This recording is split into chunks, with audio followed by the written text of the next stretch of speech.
Muito bem, estamos recebendo hoje, pela segunda vez nessa campanha, eu espero que haja tempo para a gente voltar ainda outra vez, o Américo Nicolatti. Américo Nicolatti, as pessoas já conhecem, e quem havia esquecido do Américo Nicolatti, naturalmente estão lembrando agora, durante essa campanha, pela performance dele durante todo o pleito eleitoral, chegando inteiro, né?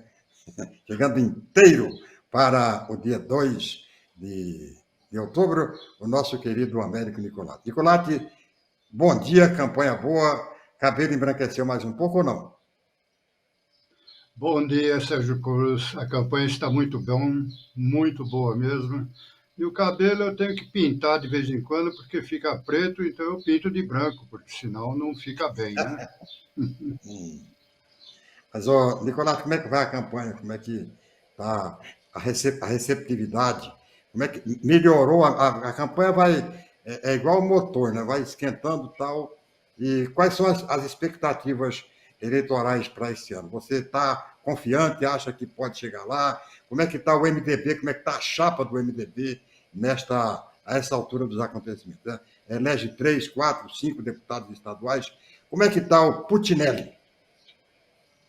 O Putinelli é um homem que tem uma garra e uma disposição de trabalho que só o Nicolatti mesmo e mais alguns outros companheiros e companheiras para acompanhá-lo, porque ele tem pique.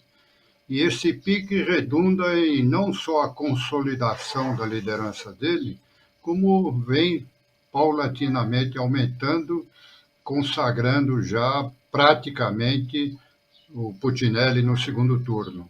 E esta capacidade que eu tenho de me adaptar a situações bastante desafiantes fez com que, durante a campanha, eu acompanhasse o Putinelli de perto e, por via de consequência, a liderança dele tem ajudado muito a nossa campanha, a nossa candidatura, que vem somar-se ao que plantei nos últimos 30 e tantos anos, desde o tempo da minha vinda para Campo Grande, que deu sequência àquela política estudantil da minha mocidade, né? Então, nós temos uma trajetória aí, passando por 6 anos de vereança, numa Câmara que era composta de elementos de altíssimo nível, homens e mulheres, e que marcou muito, isso também tem ajudado muito. E nós haveremos de chegar lá para bem representar o povo campograndense e honrar aquela cadeira que eu sempre admirei, acompanhei e fui liderado, que é a cadeira do deputado estadual Sérgio Cruz. Obrigado, Nicolati. Nicolati, como advogado, você é um homem diretamente ligado às causas, à defesa as causas, é um ativista social. Como político, a mesma coisa, você sempre esteve muito ligado, principalmente na área rural, na agricultura familiar, na questão dos assentados. Como você avalia o governo Bolsonaro na questão da reforma agrária? Você acha que avançou? Como é que está aí? Você que tem andado muito, tem conversado com o trabalhador rural, tem conversado com o produtor rural, qual a sua visão e a visão mais geral acerca desses 4 anos do Bolsonaro para a política fundiária no Brasil? Olha, nós temos que ter um nível de transparência e seriedade numa campanha, porque a campanha é o momento que o candidato tem a obrigação de se apresentar e colocar claramente a sua visão, a sua postura, e é um contrato que vai ser celebrado quando o eleitor consagrar o voto. Ficou bastante a desejar, mas num ponto ele avançou o que estava estagnado, que é a titularidade, né? A titularidade é uma necessidade, o título definitivo, a escritura, como juridicamente é entendida, ela faz com que o pequeno agricultor tenha legitimidade para postular financiamentos e, enfim, dar legitimidade à sua propriedade, que passa de posse para propriedade plena. Agora, o que ocorre é que, paralelamente a isso, o governo Bolsonaro não avançou no que é de fundamental importância e secundado pelo governo estadual. Eu não sou contra o agronegócio é necessário, é importante, é divisas para o Brasil, mas o agricultor familiar, enquanto o agronegócio, o fazendeiro, chega no Banco do Brasil, olha, preciso de 2, 3 milhões, porque eu vou plantar 3 ou 4 mil hectares de soja, o agricultor familiar chega nesse mesmo Banco do Brasil com 10 hectares para comprar uma vaquinha ou plantar 5 hectares de mandioca e pleiteia o financiamento, fica um ano, às vezes até mais, e às vezes não sai. E as recusas, elas são fundamentadas em situações que não são de responsabilidade do proprietário que não consegue o financiamento porque é posseiro e não proprietário. Porque quem titula é o Estado. Tem uma enorme quantidade de proprietários de agricultores familiares que estão há 10, 15, 20 anos e estão produzindo e, em questão concernente a financiamento, tem essa limitação. Então, esta situação, ela já é um compromisso assumido nosso nessas mais de dezena de associações de agricultores familiares que eu advogo e que constato isso, cada uma delas tem 100, 150 agricultores familiares, e é uma causa abraçada não só por Nicolatti em chegando lá, se Deus permitir, mas pelo governo que virá do Putinelli, porque nós sabemos perfeitamente que o agro é importante, mas, Sérgio, quem alimenta o povo brasileiro é a agricultura familiar. Mas, Nicolato, você que anda bastante pelos assentamentos, porque eu considero um representante exatamente desse segmento importante na sociedade. Como é que é a assistência técnica hoje para esses assentamentos, por parte, por exemplo, eu consegui, na campanha passada, a gente esteve junto em alguns assentamentos, e o que eu notei num aqui, por exemplo, nas proximidades do Anhanguí, no município de Sidrolândia, a grande dificuldade de escola para as crianças. A criança tem, às vezes, que sair de casa 3, 4 horas da madrugada, né, para chegar a Sidrolândia, quando poderia vir estudar no Anhanguí e tal. Essa questão, como é que é possível você equacionar este problema para uma solução satisfatória, sobretudo nessa área de educação para as crianças? Eu faço um paralelo na agricultura familiar, com a causa indígena, que não deixa de ser também agricultura familiar. Estive há uns 10 dias atrás, no máximo, nas aldeias indígenas, no entorno ali de Aquidauana e Anastácio, com o Putinelli e a comitiva, e constatamos lá uma triste realidade. O Putinelli, quando governador, construiu 3 escolas lá nesse entorno que eu estava. E os indígenas, as crianças, estudavam ali mesmo. E, pasme, as 3 escolas foram encerradas, os prédios estão lá, fechados, e as crianças voltaram a ir para a cidade para estudar. Isto também, voltando à sua pergunta, traz uma necessidade de um olhar mais sério voltado para a educação.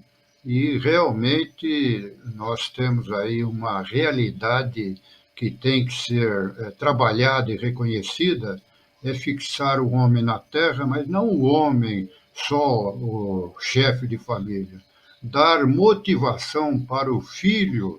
Hoje a agricultura no mundo inteiro, ela traz todos os benefícios, todos os privilégios de uma moradia com toda a tecnologia presente e fazer com que o filho do agricultor familiar seja motivado a ficar, e não como hoje que há um conceito que perpassa: olha, não fica na terra aí, porque senão você não vai para frente, vem para a cidade e vai estudar. E, no entanto, aí vem para a cidade, faz uma faculdade e vai trabalhar de escrevente, vamos dizer assim. Me diga uma coisa, com relação, por exemplo, a essa extensão rural, assistência. A gente nota, e essa é uma particularidade aqui do estado de Mato Grosso do Sul, porque em outros estados já existe é, essa segmentação na questão da produção. Por exemplo, Espírito Santo produz mamão, muito mamão, quer dizer, a maior parte do mamão do Brasil é do Espírito Santo. Outro estado produz melancia, e Mato Grosso do Sul não criou ainda esses polos de desenvolvimento. Você acha isso ideal para o crescimento da economia agrícola, ou você acha que essa diversidade, né, descontrolada ou sob controle que existe aqui no Mato Grosso do Sul é o correto? Que tipo de agricultura você defende para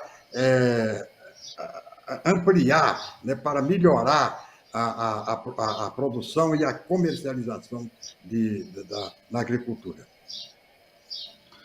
Bom, no concernente à agricultura familiar, nós temos aí a possibilidade concreta do agricultor familiar fornecer às prefeituras, ao Exército, a todos os segmentos que consomem e que hoje boa parte adquire do Estado de São Paulo, e nós temos toda já uma malha de estradas que precisam ser melhoradas, asfaltadas, e em matéria de asfalto não preciso dizer nada, que o nosso futuro governador tem uma ligação muito grande com isso. E fazer com que os agricultores familiares tenham a possibilidade de fornecer no entorno das cidades próximas a matéria e o que colhe do campo. Eu exemplifico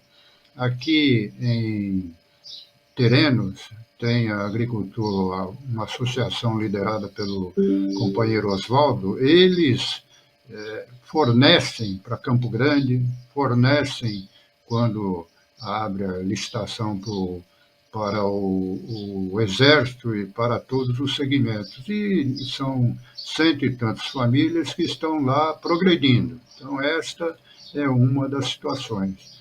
No que diz respeito ao demais, eu acredito que, em princípio, a própria mandioca seria um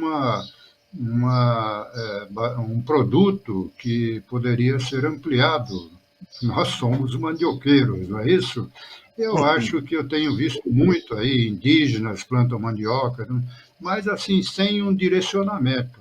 Eu não ousaria aqui dizer que seria essa a solução, porque nós temos que ter consciência das nossas limitações, mas, de um modo geral, tem esta situação e outros produtos que a nossa terra, que como lá atrás chegou em se plantando aqui no Mato Grosso do Sul, buscar direcionar para essa, digamos assim, esta produção em massa, pelo que eu entendo da sua pergunta, para fazer com que haja uma produção efetiva, e não tão somente nestas situações menores de vender na cidade, coisas assim.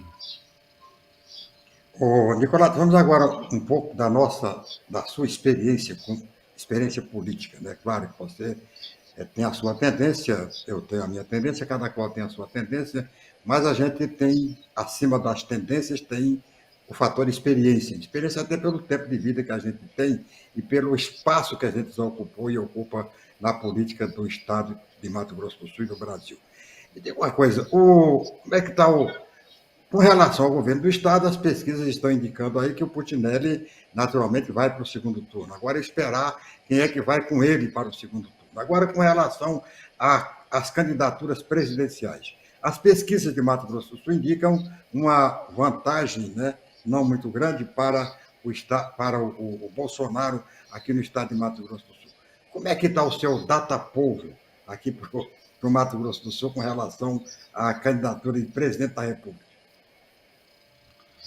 Olha, o Bolsonaro lidera agora a situação de ascensão do Lula no Brasil inteiro tem refletido aqui. Esta liderança está diminuindo e também tem uma consequência direta de um trabalho que está sendo desenvolvido por duas candidatas que são daqui.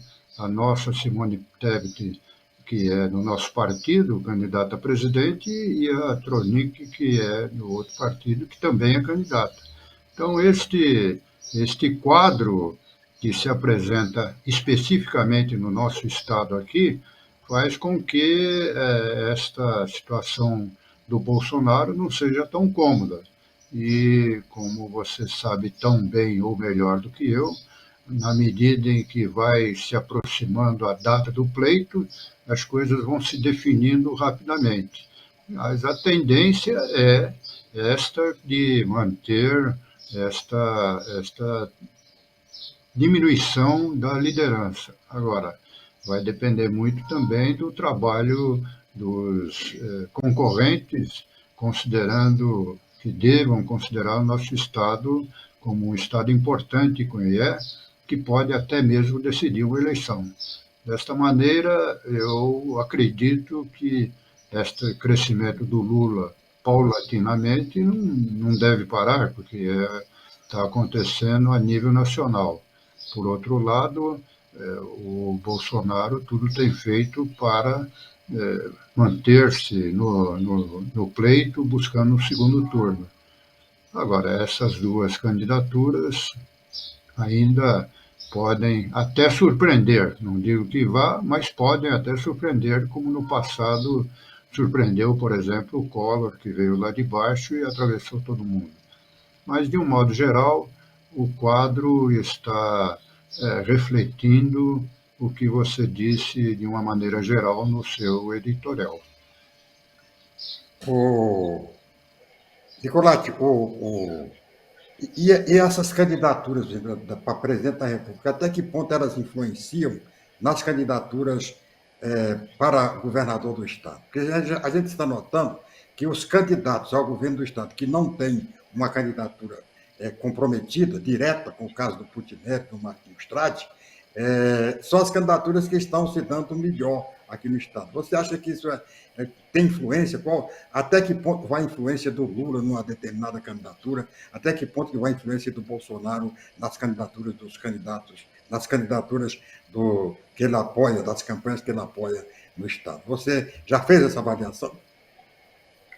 Sim, eu acredito que dentro de uma realidade, sendo absolutamente sincero contigo, dentro de uma realidade do MDB que tem candidato, o Putinelli adotou uma postura muito sincera.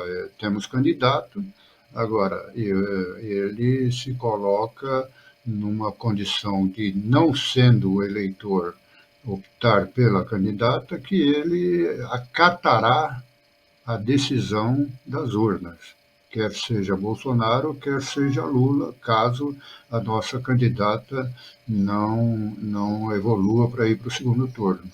Eu acho uma decisão ponderada, porque neste momento nós temos que concentrar esforços na nossa candidatura e na candidatura da nossa candidata a presidente. Então, é a candidatura do Putinelli, a candidatura do Nicolatti e a candidatura dela dentro da realidade que se apresenta. E lá no segundo turno, nós vamos buscar, primeiro de tudo, uma sintonia com a direção nacional e, especialmente, um anseio popular, né? Esta é uma decisão que deverá ser tomada após o pleito do primeiro turno, para ver se vão os dois mesmo, ou se um terceiro se sobrepõe. Né? Vamos aguardar o resultado do primeiro turno para esta decisão do segundo turno.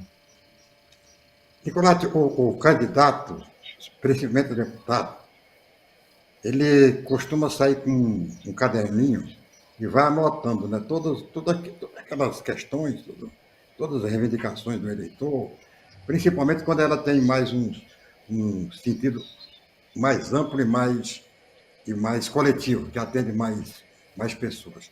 Como é que está o seu caderninho aí de reivindicações e aquilo que você acha que deve criar como prioridade no seu mandato?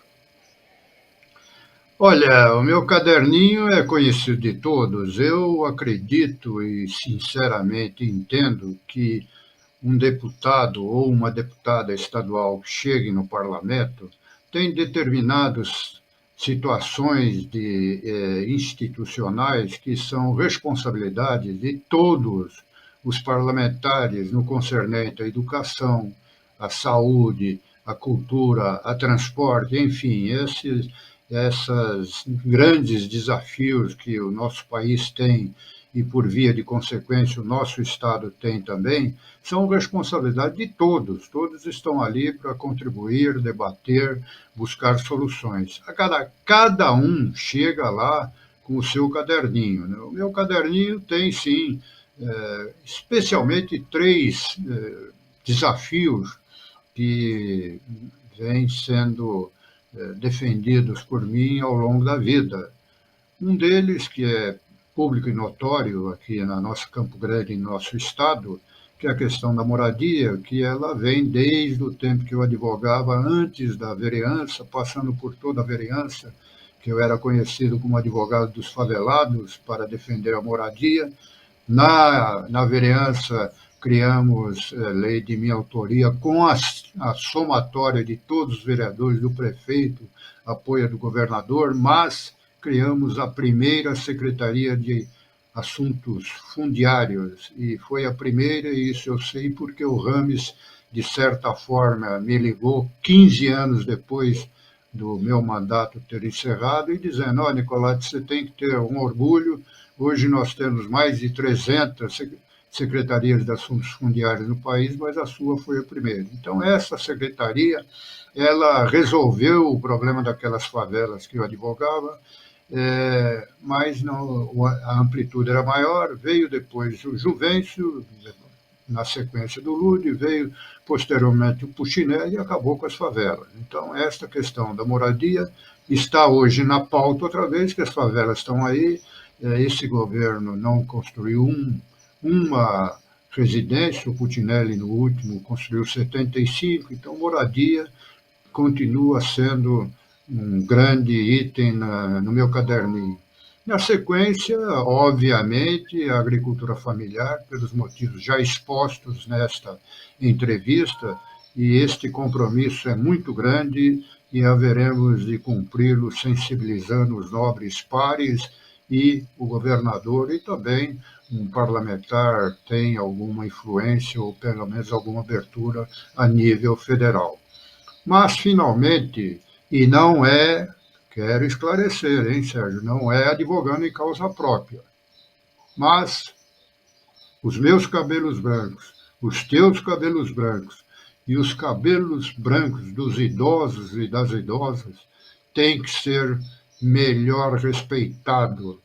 A terceira idade está passando por um momento extremamente difícil, segregada, não respeitando os direitos, sendo judiados, e parte deles, como eu, como você e outros tantos, tem no peito e no cérebro a coragem suficiente de enfrentar, e não temos mais aquela mesma força nos braços, mas a força que vem do coração e do cérebro nos deixa à vontade para enfrentar e defender isso.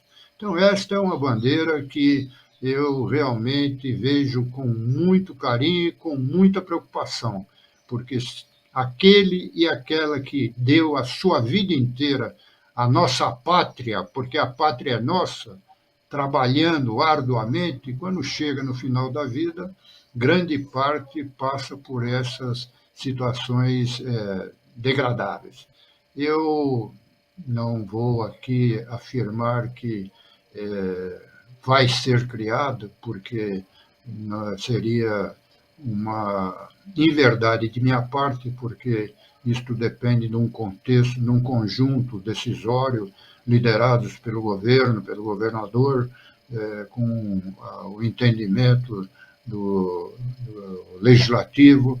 Isto foi feito quando foi criada a Secretaria de Assuntos Fundiários, mas eu acho que já é o momento de definir-se uma atuação direcionada para os idosos numa secretaria do idoso. Eu tenho essas três bandeiras e somo com todos aqueles e aquelas nas demais que venham ao encontro do interesse do povo sul-mato-grossense. Quero deixar uma sugestão, que, aliás, eu usei em várias campanhas, né? Não foi nenhuma promessa, apenas o compromisso de pleitear, de lutar. Eu fracassei nisso aí.